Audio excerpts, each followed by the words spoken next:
Hello, everybody, and welcome to week 2 in the NFL. This is the Jets Giants show. I am your host, Walt, and right next to me is the Jolly Jets, Jose, and the great Giants, Gabe. So it's JJ and Gigi, right? I wouldn't call them great giants, but Oh, whatever. there's a You know what reason I'm why I saying? have GGG. libations. Drinking early, right? Drinking early.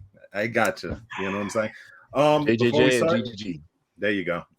Before we start, I do want to remind everybody, please remember to rate, review, and subscribe to the podcast or the YouTube show. It doesn't take a lot of your effort, but it does a great service to us. And please also remember, if you can't watch us on YouTube, we are on Spotify and we are on Apple Podcasts. So you can consume us there as well. So you can either use these or you can use these. But we're definitely there for you guys. Week 2 in the NFL. It was a very Interesting week. interesting week 2, right? Was Both games pretty much came down to the wire. Why don't we give the Jets a look at first, because the Jets had some good things and had some bad things and had some horrible things. Guys, what do you guys think about the Jet game so far? I know, Gabe, you didn't have much of a chance to watch the Jet game because once I mean, again, the NFL screwed it this week, right? Yeah, the Giants playing at the same time as the Jets. I hate that they do that. Last year was terrible. I know that this year is going to be a little bit better, but it still sucks because I do want to watch both games. You know, as a New York fan, I still want to watch everything. Dude, if we're watching on YouTube TV, use that multi-view. It works. Yeah, but the thing is, the honest truth is that, like, when the Giants are on, if they're on and they're okay, if they're doing more than okay, like they kind of did today, I want to just watch the Giants game. Like, I'm focused on that. I don't want to watch it. You know what I mean? So I'm not that red zone guy. But for the Jets, I mean, you know, looking at the stats, looking at everything early on, I texted you guys, I thought that there was some trouble there early on. You know, I saw, you know, kind of low stats by Aaron Rodgers, and, you know, you guys complained about Hackett and the whole nine. I was like, man, like, you know, it's kind of, you know, I don't know, starting to feel like last year all over again. But you guys course corrected and you ended up winning the game. So kudos to you guys. All right. Jose, thoughts? Thoughts. Some of our young players showed out today, so that was fantastic. That was something that I was really, really excited about. The defense still looked a little iffy. The offense looked better.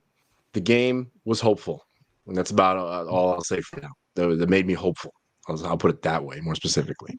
Yeah, even if there were some rough edges. Definitely. I think for me it was a game of two halves. The first half was bad Jets, and the second half was just good Jets. You know, it feels like there was a course correction somewhere along the line, somewhere around that time and stuff like that. The defense probably said, you know, enough of this fucking, you know, shoddy play that we're doing, you know, enough of the missed tackles. Let's get to it. And then Aaron Rodgers kind of did Aaron Rodgers things. So, you know, it was a tense game, but it was ultimately a very successful game for the Jets. Let's talk about the offense, because the offense for me was one of the things that really annoyed me, especially in that first half. You know, what I really want to ask you guys is, how do you feel Aaron Rodgers is doing in this offense and on this team right now? Because for me, I'll put this out there: Aaron Rodgers looks lousy and Aaron Rodgers looks great. And both things can be true, right? Because for me, Aaron Rodgers looks kind of old, kind of slow. He doesn't look like the old Aaron Rodgers. It almost looks like there's a copy or an AI version of Aaron Rodgers on the field right now. But then you have great Aaron Rodgers, where he makes these crazy throws and he makes the right reads and stuff like that. And so I gather a lot of it has to do with just gaining trust of your teammates, since they haven't played so much together. But yeah, it feels weird with Aaron Rodgers right now. I mean, what do you guys think? You know, Jose, you want to go first? I was going to say real quick. I was going to say he looks like this is why it's hopeful. He looks like Peyton Manning when he won the Super Bowl with the Broncos. The difference being Peyton Manning had an elite defense, just like we had an elite defense, but he also had elite wide receivers that could catch literally anything that Peyton Manning threw, looking as old as he did.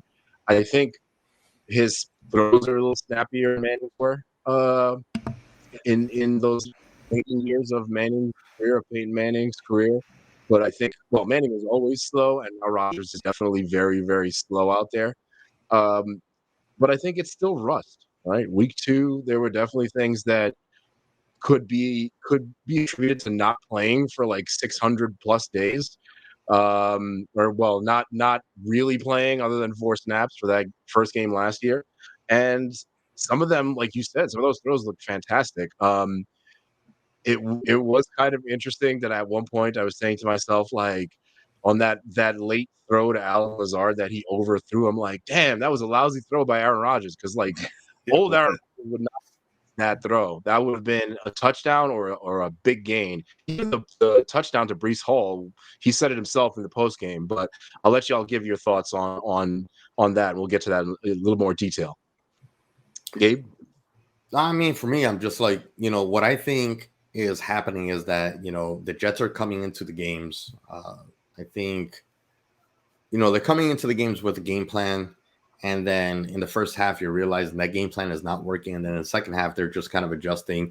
And Aaron Rodgers just kind of takes over as a gunslinger. I think that you're probably seeing that a lot more in just these last 2 games, which is kind of like the mark of like, Aaron Rodgers. He likes to, one of the reasons that he wanted Hackett here is because he understands the system, but the system is designed for him to change, the plays when he feels like changing the plays. You know what I mean? So I feel like that's probably something that's everything that's happening as a result of that, and I think that we're seeing that, early on in the game, in the 2 games, it's just run, pass, very boring play calling and everything. So that tells me that they're coming in there with a very specific game plan and then just abandoning that game plan halfway through. So, which I think is a concern, because if you're coming in here with a game plan that you're having to abandon and then rely on gunslinger mentality, that's only going to work for so long, I think. No, I agree with that, because I agree with that. Yeah, absolutely. I mean, you can't start behind the 8 ball, right, in the first half of every game. Absolutely, you can't do that. I think a lot of it has to do with Hackett and his play calling here, because, like you mentioned, Gabe, run, pass. Those have been the hallmarks of these last 2 games with the Jets and Aaron Rodgers. And it's once they stop doing that and start trusting Aaron Rodgers and start trusting, the receivers and things of that nature, that's when the offense starts playing better. And to your point, we can't continue to start giving our opponents the first 10 minutes of the game, because you're not going to win a lot of NFL games this way. So it's funny that you say trusting Aaron Rodgers. I don't think that they're having a problem trusting Aaron Rodgers. The problem is that they're trusting Hackett, and then it's not giving them results, because you guys, I don't think there's a single person in the organization or a fan that doesn't trust Aaron Rodgers. Right. Maybe I think that's just trusting Hackett, and then Aaron Rodgers has to end up taking over. Maybe he tells Hackett somewhere along the line during the game that, hey, I need you to change it up and do this. Or maybe he ends up taking over himself for the offense. But I think that it's more likely that than the offensive scheme not trusting Aaron Rodgers. So, Jose, I've got a question for you. So I was going to. Well, before you say that, real quick, like if you look at the play calling choices early in the game, even when they pass on first down, it's always a screen pass or a throw to the flat. It's not anything creative, imaginative, or downfield, or trying to stretch the defense or anything like that. Well, what's your question, Walt? So what I was about to say is kind of like what you were about to get into right at this point. It's interesting because early on, especially I was kind of touting this, where we were saying we're going to need the run to help Aaron Rodgers throughout the year and stuff like that. And what we're seeing now is actually quite the opposite. We're seeing that we need Aaron Rodgers to kind of loosen up that defense so that our young running backs, Breece Hall and the Braylon Allens of the world, they actually start seeing the holes, because right now what's happening is that I think these defenses are kind of understanding the Jets are going to be focused on running the ball. And you're seeing that, especially at the very beginning of the games. Do you think that Hackett specifically Hackett and, you know, the Jets in general, do they have to modify that game plan to be successful going forward? I think absolutely they do, because if you look at how defenses, like you said, are playing the Jets early on in games, they're stacking up boxes and making sure that the very obvious run pass offense that Hackett is rolling out for the early game plan for the first 15, 20 plays, they can stop that relatively easily. And the thing on the other side of it, if you look at the pass game, is Garrett Wilson doesn't really get that much respect, I don't think, in the league. I mean, he does from some defenders, but like that wide receiver unit as a whole is not something that's going to scare defenses that they're going to have to scheme for. You just double team Garrett Wilson and make sure that you have somebody, you know, working over the top to make sure that Breece Hall can't get loose, which they weren't able to do later today, which thankfully we were able to pull it out. But like, Mike Williams is hurt. Allen Lazard is not still really not a legitimate number 3. You know, and there's really nobody else beyond that. Conklin's not playing to any kind of level right now where he's doing really great, or like he's not getting a lot of looks from Aaron Rodgers, nor is Ruckert or anybody from the tight end crew. What saved them today is the game from Braylon Allen, really. Like the thing that I think defenses were not scheming against. Nobody's scheming against Braylon Allen yet, because you haven't seen a damn thing from him. But yeah, like, they have to reconsider what they're doing. They do need Aaron Rodgers to do something in the pass game to, as we've seen, make the run game something more viable late in games when Breece Hall and Braylon Allen start to make some big runs and catch some passes out of the backfield. Right. We actually had a Mike Williams sighting today and a catch, which was interesting. Yeah, and a catch. So 1 target, 1 catch, right? Yeah, so I guess there's progress, right? So I'm hoping he can get more involved in the offense soon. We need that big dynamic second guy to actually make that run, and then we can maybe do a little bit more run pass conventional. Right. You know, I didn't get a chance to see the game, and I got Garrett Wilson on my freaking fantasy football team, and he is not doing anything that is going to help me win. Can you guys explain to me what happened with Garrett Wilson today? Was it that he was just getting double teamed all day, or just like getting open? What was the story today with Garrett? They're doing every game, really, double teaming him. Yeah, I also think one of the things that I did see, Aaron was off today. You know, he didn't have a great throwing game today. There was a number of passes that either sailed. You spoke about the one to Lazard deep. You know, there was a couple of off targets. One, I believe there was one to Ruckert. You know, there was a couple of screen passes that he overthrew the running back. So Rodgers didn't have a great game, and you can tell by his numbers. 18 of 30, you know, is not Aaron Rodgers type of statistics there. Yeah. So, you know, I think again we're back to this whole notion that, you know, the Jets are very much still in kind of preseason mode in terms of just getting to know each other and stuff like that. And I think that's why it's affecting Garrett Wilson. Garrett Wilson was targeted quite a bit. There was one that I remember he had to slide to catch, and, you know, it was underthrown even then. So I think a lot of it has to do with Aaron Rodgers kind of like just getting that rust off of his shoulders and stuff, and trying to get back and trusting himself, trusting what he sees, you know, and things of that nature. Remember, the man is coming off of Achilles tendon surgery, and he hasn't played in like almost a year and a half. So I feel like Garrett's doing that Call of Duty pop-up slide all over the field for the last 2 weeks. He did it a lot last week too. He did a lot last week. He's sliding, like, maybe because a lot of Rodgers' throws aren't sharp, so he's got to protect himself to get those catches, or he's just got to slide out of the way to avoid being hit on a ball he's not going to get anyway. Right. So let's talk about the defense. We're hoping he'll do better for you and for your fantasy team and for us. But yes, absolutely. Absolutely. Yeah. We are actively rooting for Garrett Wilson. So yeah, I mean, all three of us. So let's talk about that defense, because that defense took a lot of heat from last week. they were definitely not up to snuff against the San Francisco 49ers. And for a quick minute there, it kind of felt like we were watching the San Francisco 49ers game all over again, because the Jets, again, especially in that first half, couldn't stop that run. Jose, what are your thoughts on that?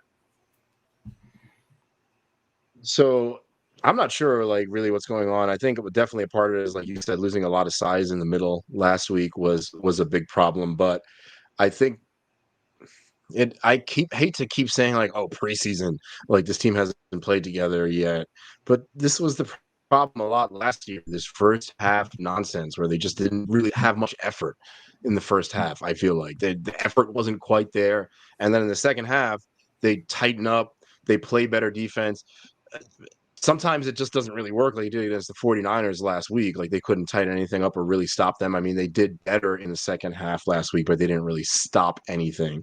And this week, it seems like it's the same problem. I think what's kind of becoming apparent with this just defense, even though there's a lot of elite players, is the lack of size, like you said, is a big concern. But, like, it seems that teams, if they stack speed or size, one or the other, can somehow take advantage of this Jets defense.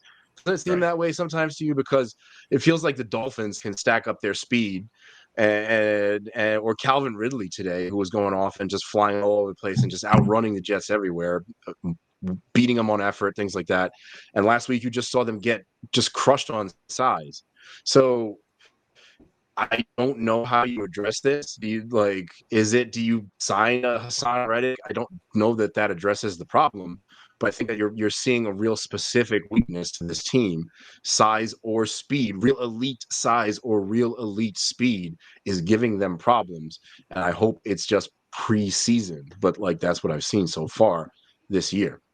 So speaking about Hassan Reddick, I was gonna say, do we have a Hassan Reddick watch going, like a weekly watch? Like, I was about to get into that, because we got the news of Jermaine Johnson II. It seems like he's torn his Achilles his Achilles tendon, and most likely he's going to be out for the rest of the season. That's what it's looking like, at least for now. It's not confirmed yet. We have to wait until Monday for him to get the MRI, but it does look like it's trending to that. So, Gabe, to your point, and I'll throw this over to you. Hassan Reddick. Now, I said it last week. I didn't think Hassan Reddick would have impacted that game at all last week. With the injury to Jermaine Johnson, I think Hassan Reddick is now he's probably, I'm sure he's not doing this, but he's probably sitting in his couch going like this, saying, you know what, I'm about to get paid. The only thing that makes sense. The only reason you sit out is to kind of prove to the organization your value when you're not there. That's the reason people sit out there in the season. Who was it? Was it Chris Jones last year sat out a game, and he sat out the season until he got contract negotiations, and then I think there was one game that he missed, and he was sorely needed, and it was like immediate. Like, I think it was the day after, 2 days after they signed him, and then he was an immediate impact. And I think that a lot of people have seen the success of that type of move, of that type of play in free agency, or rather not free agency, or rather like in contract extension talks, where, like,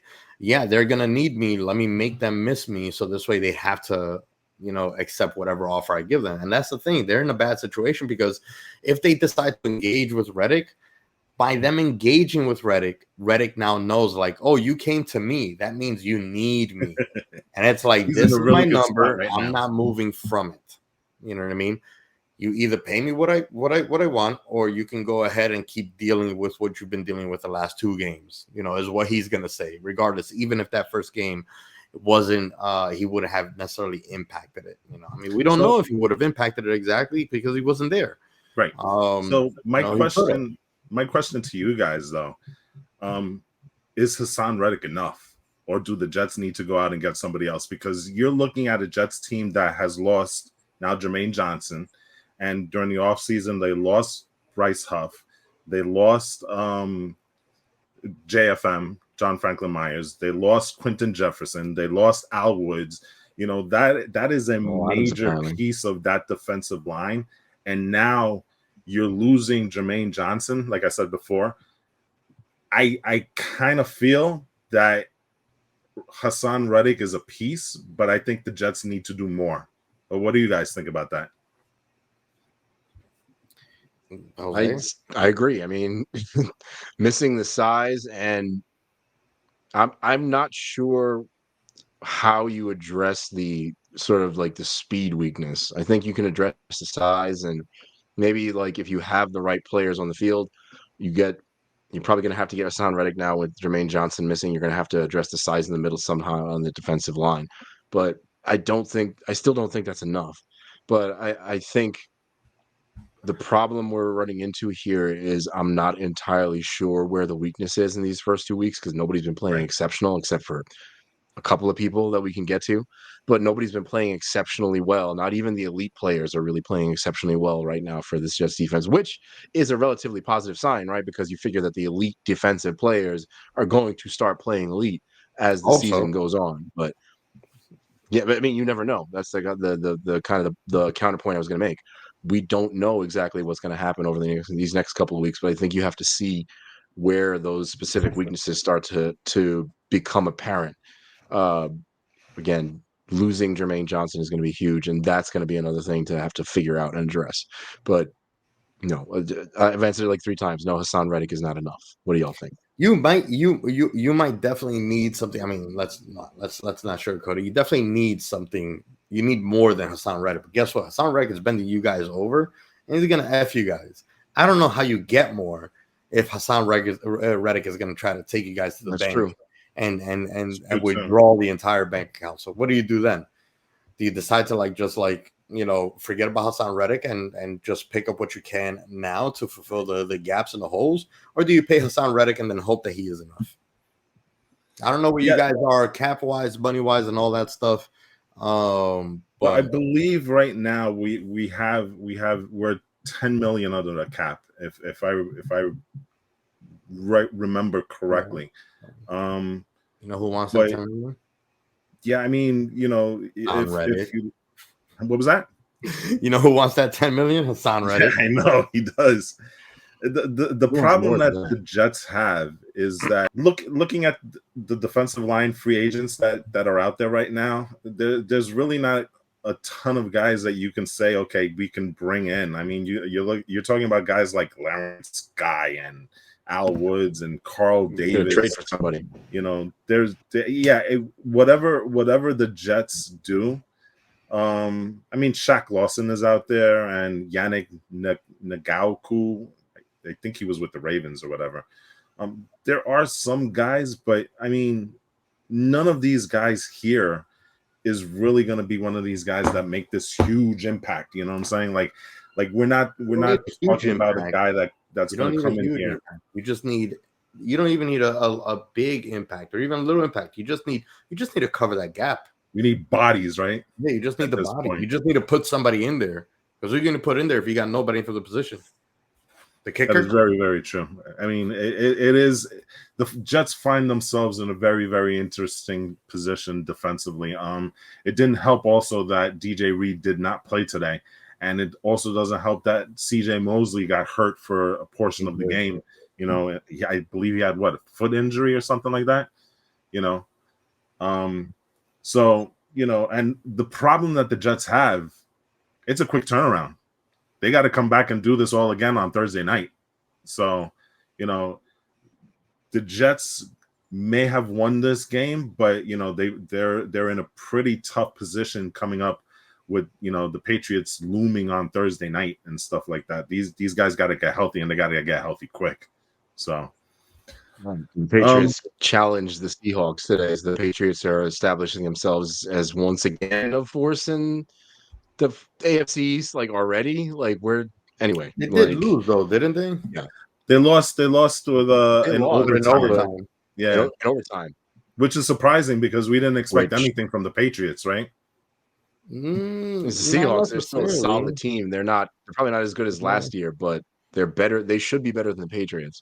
It was a road game. It was a road game for the Seahawks too, though. That's true. That's true. But the Seahawks should be better. Just like last week, You know what I'm things saying? should have been better. So, all right. So let's talk Giants because I know hold Gabe. on. We're talking Giants real quick. We're talking Giants. Before we get to the Giants, we do kind of want to do you guys have a nomination for the game ball? Who you guys want to give the game ball to in this game? Oh boy, I gotta hold think that about thought. that I'll one. be right back. Go ahead and talk about that game ball. I'll be right back. I was going to give it. I was going to give it to Braylon Allen because of that. Really, I would say something of a breakout game, even if it wasn't, 100 yards rushing, like 2 touchdowns, being responsible for 2 touchdowns, a great rushing touchdown and a great passing touchdown there. I was going to give it to him, but because of Will McDonald having the defensive game that he had and probably getting the sack to save the game at the end, or at least shut down the Titans at the end of the game and make sure that they could not mount that comeback, I would probably have to give it to Will McDonald. I would say he's my game ball guy because I he kinda stepped agree up with on a that. defense that really needed somebody to step up. Yeah. Gabe is getting ready for Keep the next drinking. segment, as you can see. Dude, you got to go higher. Keep going, bro. You know what? This is Okay, we're gonna get into the game ball, but I will say this: you're pouring it in the wrong place because you shouldn't be going bottle to glass. You should be going bottle straight down.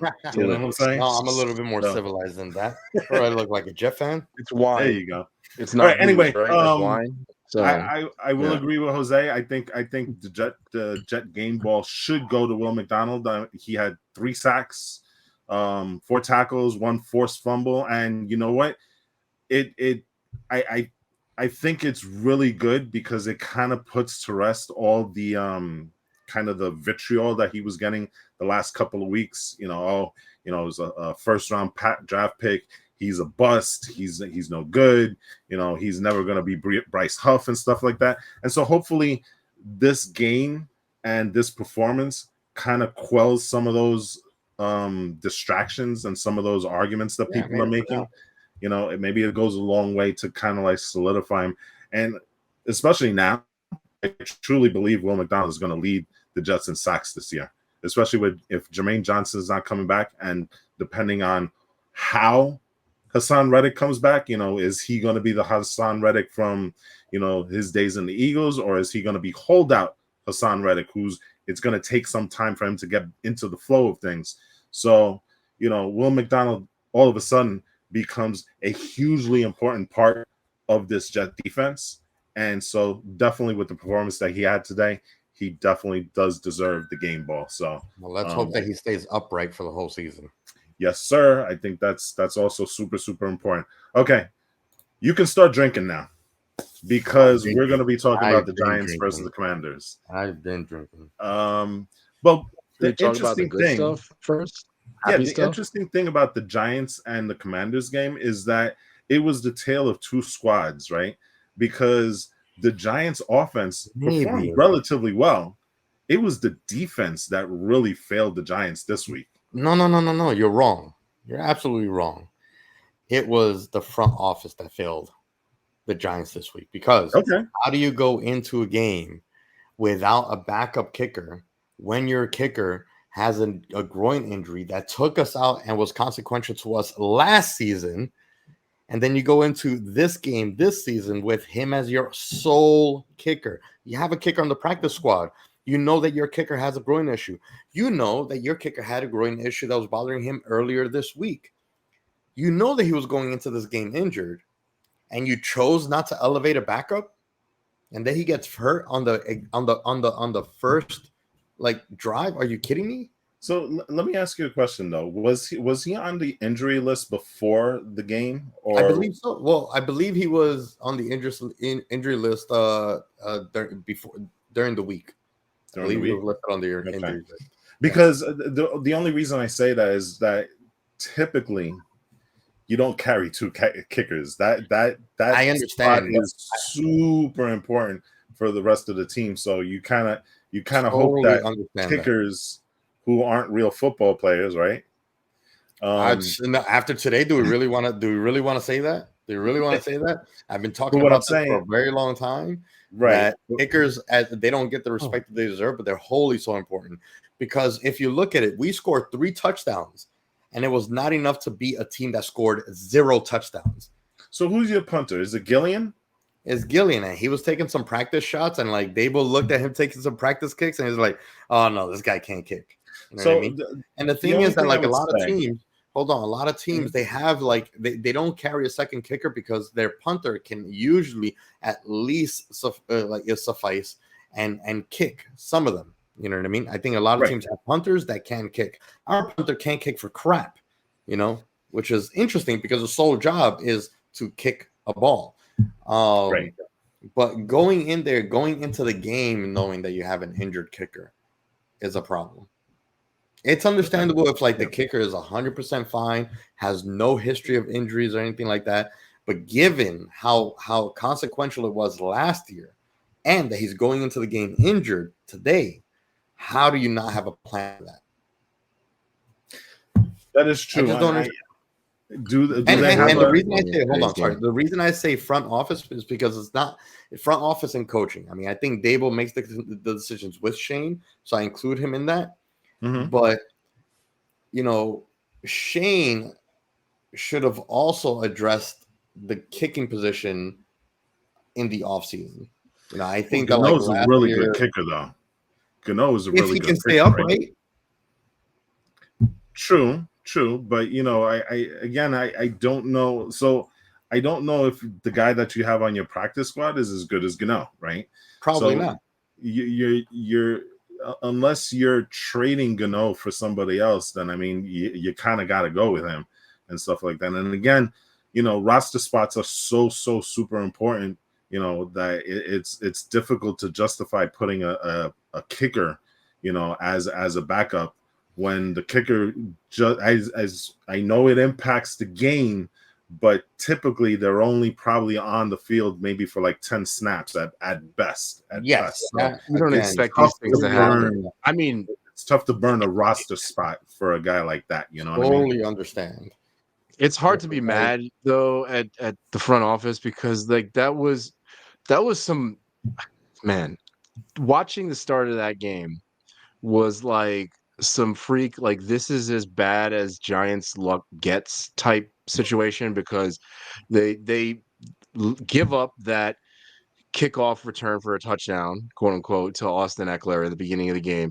Gano chases him down, hurts himself on that play, and then they end up bringing the whole damn thing back because of a I know, penalty because of the flag. anyway. Oh Yeah. my gosh, that's Like horrible. that was the Yeah. worst. That was terrible. shit It's like first of all, you How show you start the game. that you couldn't block a return, honestly, and your kicker gets hurt on a completely meaningless play. That is the epitome of bad luck right there. You know. But that also, how illustrates does Gano try to go down the field and tackle when he has a bad groin? You know he you're was like hurt. the just trying to second make a guy in football pursuit. play. He was like right there. Yeah, the guy's just trying to make a football play. You know what I'm saying? Look, I know, still you don't gotta think be that's the smart. problem. I think that there was a glaring problem today, and the glaring problem to me is the secondary is awful. Yeah, The the Giants secondary is awful. They So let's couldn't talk about the tackle, they defense. couldn't cover. Let's Like, talk that about was- that defense You because want that to talk defense about has like a been tale of I mean, I know that we're kind of two all over the different place. teams. I think there were 3 different teams on that field, by the way. Go ahead, Gabe. I'll tell you about that in a minute. Go ahead. I Not know special that teams, we're by the way. all over the place, but I still think that like we're missing what the biggest actual story of the day is, and it's Jones' bounce back. Considering that, you know, a week ago, immediately after the game, the entire Giants nation was basically calling for his head. Everybody wants to sit him down and for specifically for this week, and Well, he had a great game. Well, that's why it's a tale of 3 games for me because the offense did well. Daniel Jones did much better. I hope this is not like a Zach Wilson type show me game like from last year where it's like next week he's going to be awful because that looked like an NFL quarterback today. He wasn't great, but his footwork was 1,000% better. His awareness was 1,000% better compared to last week. So that's one team. Then you have the run defense, the front 7 who played well, Jaden Daniels is just a slippery bastard. Like a lot of times they were getting to him, like, and they just couldn't get him down. But like he's talented, man. Like a lot of teams would have had trouble with him today, I think. But then the secondary is a whole other team to me. Like the offense is okay.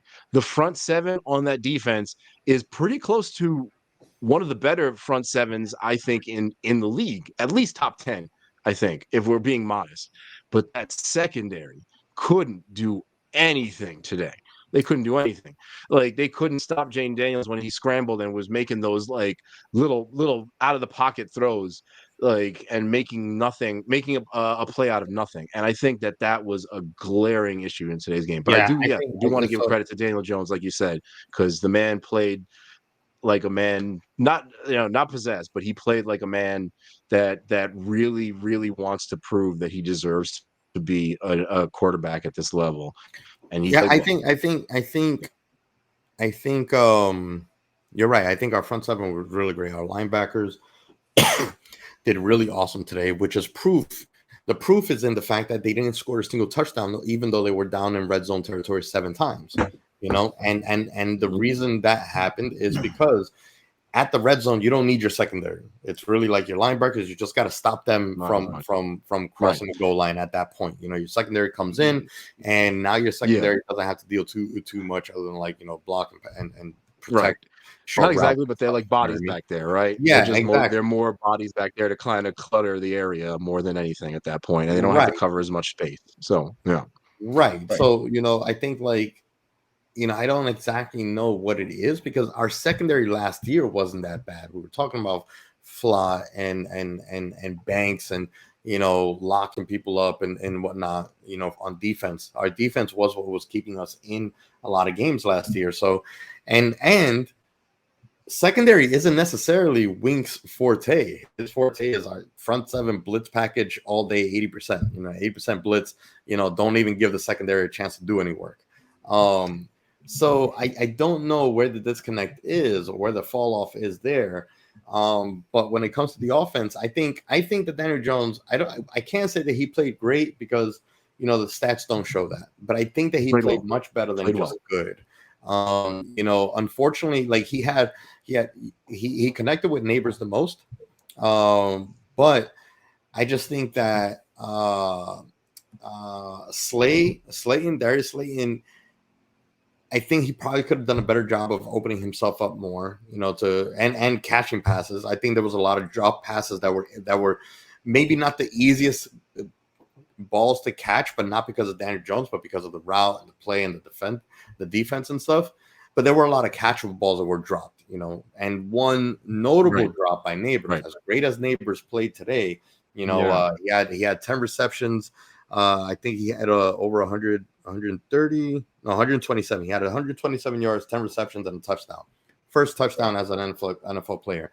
And Daniel Jones had 2 touchdown passes that weren't necessarily. I mean, the Wan'Dale Robinson pass was kind of textbook, but the Neighbors pass was not as easy to complete, and he was able to complete it. So there's something there, obviously, with Neighbors, but he dropped the pass that would have.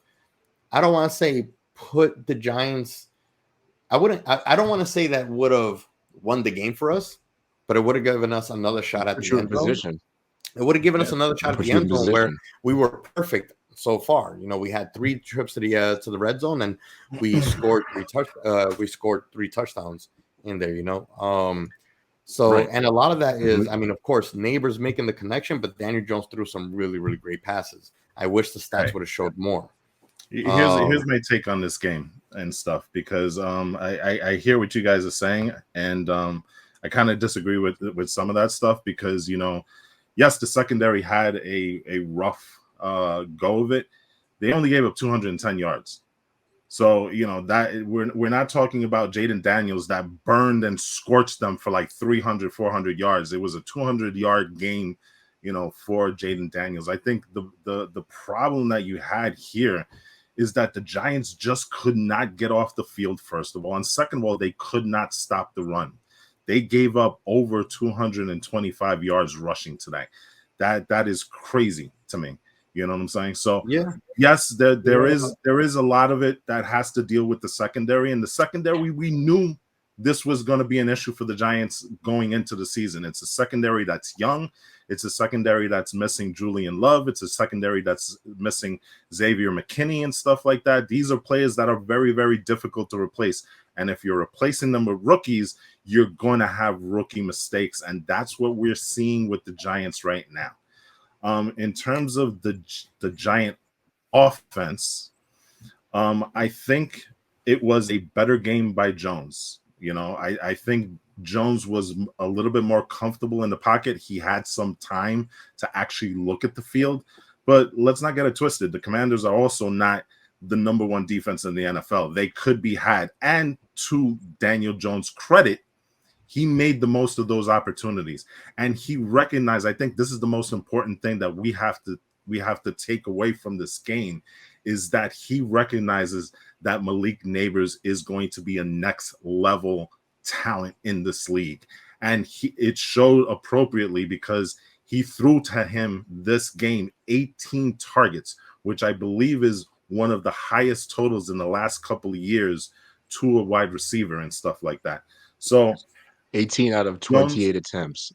Right. So that is huge volume going to Malik Nabers, which again, you want to feed your superstar, right? Yeah. That's what he's there for. That's why he's getting paid the big bucks. That's why he was your first round pick. He's a guy that's supposed to take that ball and run with it, and he did that this week.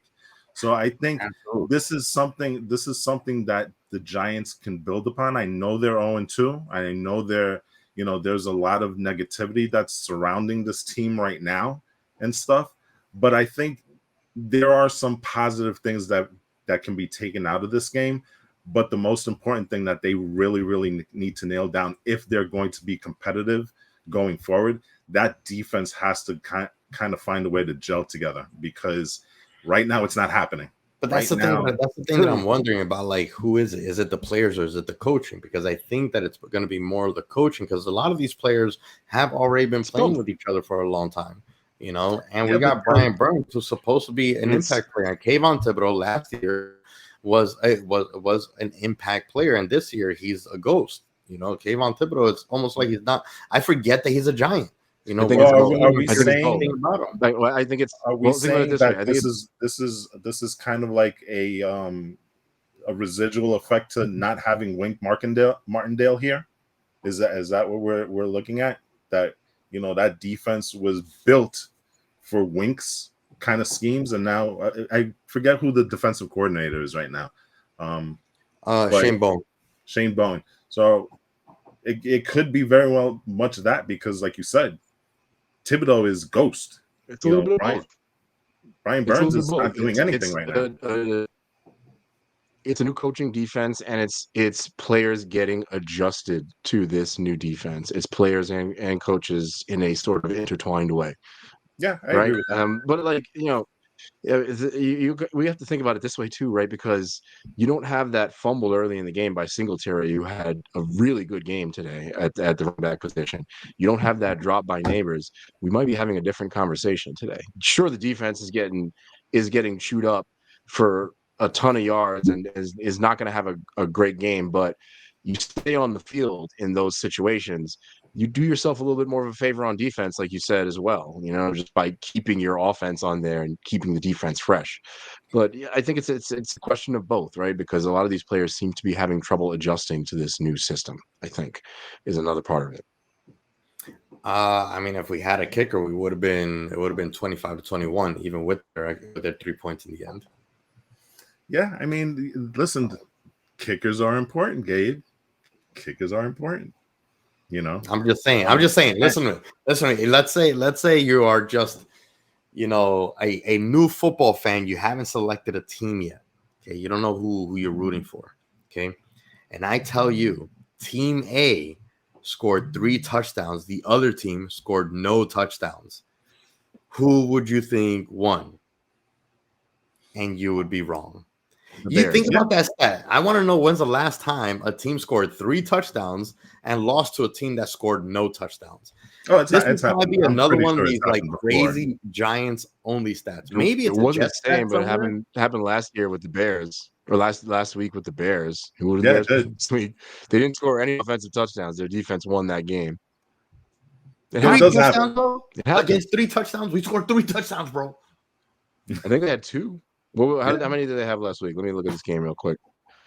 It was the Can't freaking Bears believe it. and the Titans. Titans had 2 touchdowns, but still. Okay.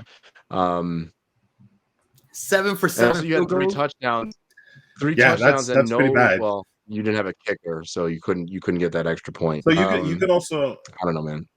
you can also make the case though that if Washington had a more seasoned veteran at the quarterback position, this game would have been a little bit out of hand at that point. You know what I'm saying? So it goes both ways. Let's There's so talk many about question Singletary because Singletary is the guy that's probably holding the biggest thing on his shoulders because he's With the trying to fumble? replace With Saquon Barkley. yeah. I mean, but the thing is, I don't think Singletary was that bad. He had the fumble, but He had a good game. He had a good game. he had a good game. That's what I'm 16 saying. carries, He was bad at 95 all. yards. He had a touchdown. One, he made up for it, and 2, That was he had a decent game. He's wearing the 26. He's slowly, making us forget about the old 26. And that fumble was a great play by the defender too. Yeah, that's the other thing I too. don't When you look entirely at that 'cause fumble, he threw a perfectly accurate punch on that Yeah. football. That's yeah, hard to count. That's unfortunately, what like happened to you Brees can't Hall really last say week. that's on Singletary. It was literally, if you look like That's what happened to Brees it Hall was last week. hard, Yeah. yeah. So yeah. So All right. So oh yeah. that's Justin Giants and stuff. We've got a couple of things coming up next week. The Jets. no game ball again. for the Giants. Oh yeah, let's get back to who are we giving the game ball to here? Is there anybody? I give it to DJ only because of the bounce back. I would want to give it to Neighbors because he had an outstanding game, and without Neighbors, DJ has nobody to throw to, and we don't have the score and the stats that we do have. But unfortunately, that drop really cost us. And unfortunately, I don't think DJ really made any glaring mistakes. And again, for me, it's just if I'm Dable, I would give him the game ball just to kind of reinforce the confidence in him that he can do this after the game that he had last week. That's why I would do it. Jose? I don't know, man. Because Daniel Jones, I mean, he had a really, really solid game, and a couple of drops would have made a difference there. But I still have to give it to Neighbors, man. He had an unbelievable effort out there. He was chewing that defense up like a veteran. He didn't look like a rookie out there. He looked like a real veteran. He looked like the wide receiver that you guys have been needing for this exact damn reason. Daniel Jones needs somebody that he can throw to when there's nothing else for him to do. And Neighbors made himself that guy in this game. So if he can keep doing that, he's going to get my season game ball. Like, that was an incredible effort. And I will give an honorable mention to Daniel Jones because I'm happy to see, like I said, that bounce back performance for him. But it's somebody's got to throw him the ball. Oh, and as we speak, real quick, I know that you got to go through your game ball and everything, ball, but as we speak, you want to know how the Kansas City Chiefs won it at the last second? They actually won? With a kick. Okay. Penalty. The refs kickers helped them win that game. Okay. I still don't believe that a kicker is more important than a running back, but that's a show for another day. Game ball goes to Malik Neighbors. Okay. That's it. I mean, there's really nothing more you can say. Without Malik Neighbors, this isn't a game. And so yes, Daniel Jones needs to throw him the ball, but you know what? There's a lot of yak yards that came along with Neighbors and stuff like that, and he made a lot of things happen. So for me, I got to give it to Neighbors and stuff. All right, so we're wrapping this up. Jets, 3 games in 10 days. They're coming back home Thursday Night Football on Prime Is it Video. your opener? It is our home opener. I will actually be there. So I will be at the game. I kind of want to be there. Yeah, I'm going to be at the game Thursday night. They open up with the Patriots. The Patriots are 1-1. They lost a heartbreaker to the Seahawks. We mentioned this earlier before in overtime. The Patriots looking like a team that a lot of people did not realize they actually might be a pain in the ass this year. You know what I'm saying?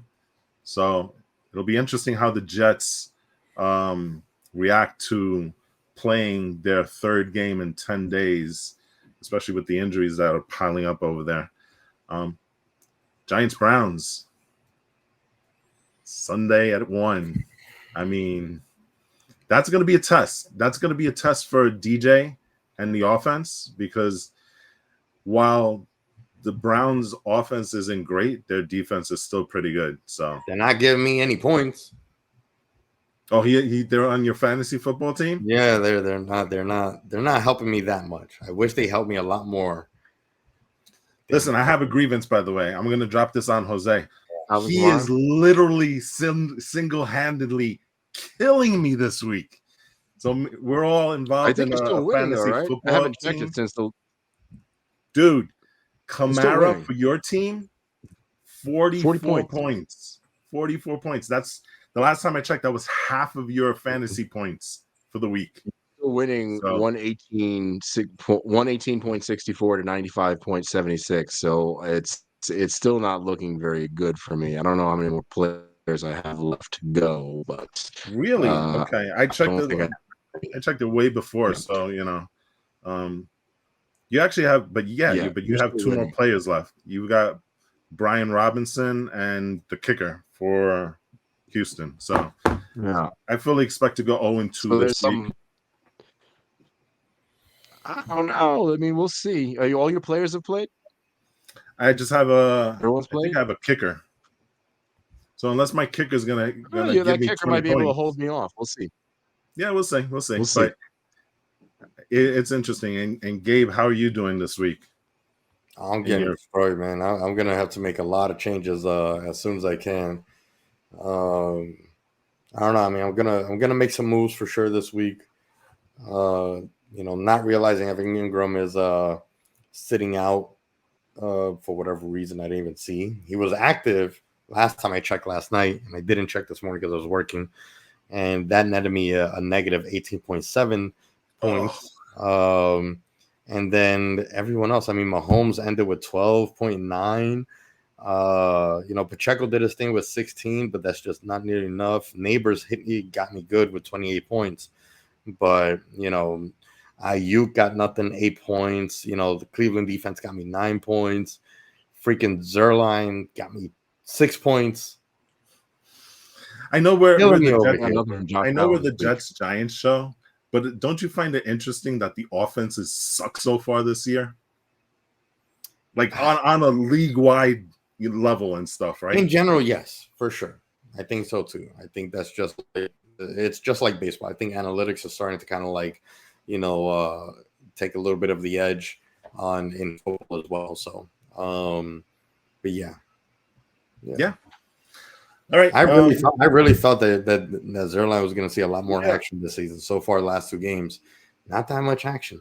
Well, like I said, stick with the Jets, because I really truly believe that they're just starting to get to know each other. Jets fans are hopeless romantics. We are. All right. Hey, Another great show, guys. 22 points this season or something like that. That's more than last year. Yeah. Gotta get better on defense. Now if our defense can get their ass out of their, the head out of their, then maybe their ass out of their head. Yeah, exactly. You know what I'm saying? Maybe it'll be a little bit better. You know what I'm saying?